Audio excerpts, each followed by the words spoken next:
is Jon Reese, and I am a co-leader of our climate action team, which is the green team at the Unitarian Universalist congregation of Atlanta. Hello, I'm Jeanne McCarthy. I'm a member at Morningside Presbyterian Church here in Atlanta.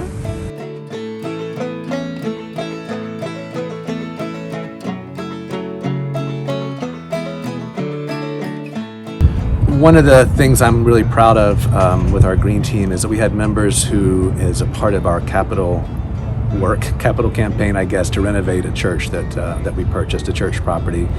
We had members who went out and sought and secured $120,000 worth of grant funding from South Face to help with particular carbon smart, sort of carbon neutralizing features of the church renovation. And that was a huge get and a real boost in the arm. And I think it allowed us a little more, I wouldn't say leverage, but an opportunity to sort of lobby for certain things that we wanted to make sure that the building group was really considering around insulation, around windows, things like that. And I think that just gave us an opportunity to share our knowledge and also share in the fundraising.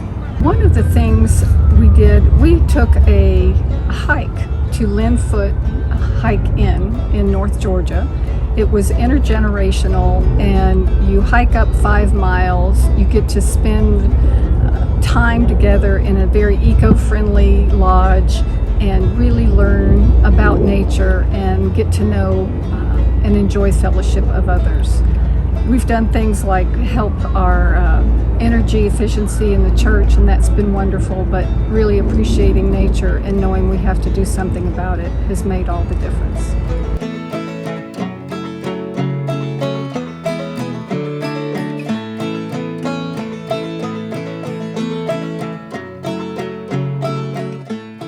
I would suggest that the green teams that are just starting not try to model themselves after other green teams, but instead go through a process of discerning what's real and what's organic for your community, for the leaders and who's bringing their interest and energy to it and what they can actually pull off.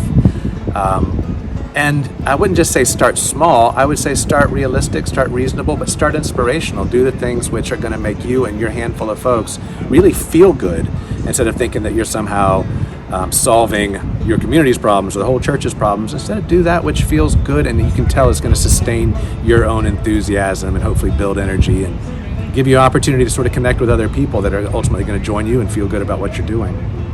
A minister now, I keep talking about wanting to do action, and she said there's a time of discernment.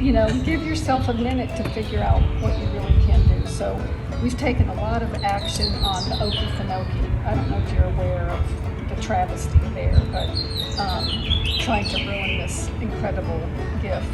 And as far as a church or faith-based, I think most of you care about the environment. You have all, because you're stuck with what you've done. Sorry. But it's more of a spiritual lens, like we think about it as God's creation. And I also think about it in other lenses, like loss of biodiversity and I think so. It's kind of a different focus for us, and we're getting there. We're still discerning and learning.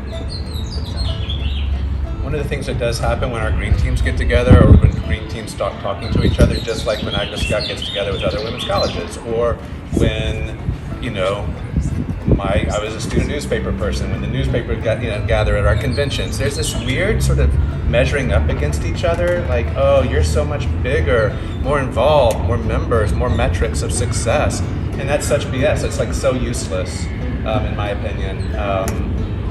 So there's and Jeanne knows, we know each other, but there's this apologetic, like, we're not doing enough, we're not, and you're like, do people sit around saying, oh, well, you walk 4 miles every day and I only walk once a week? Like, who cares? Like, you walked. That's all that matters, you're walking.